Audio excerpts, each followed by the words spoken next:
এখানে পেঁয়াজ আছে, কালো জিরে ফোড়ন দিয়ে সর্ষের তেল দিয়ে নুন দিয়ে পেঁয়াজটা আমি ভেজে নিচ্ছি আগে। আর এখানে আছে পোস্ত, কাঁচা লঙ্কা, রসুন দিয়ে বাটা, দুটো টমেটো দিচ্ছি,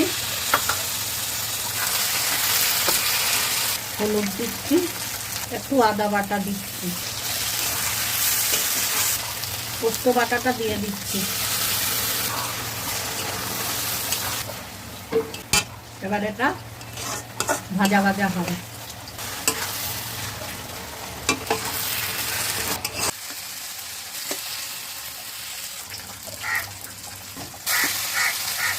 দুটো তিনটে কাঁচা লঙ্কা ভেঙে দেবো, তিন চারটে। রেডি আমার পেঁয়াজ পোস্ত। রেসিপিটা যদি ভালো লাগে লাইক করবেন, সাবস্ক্রাইব করবেন, কমেন্ট করে জানাবেন। এইভাবে আপনারা করে খেয়ে দেখবেন পেঁয়াজ পোস্ত, খুব ভালো লাগবে গরম গরম ভাতের সাথে।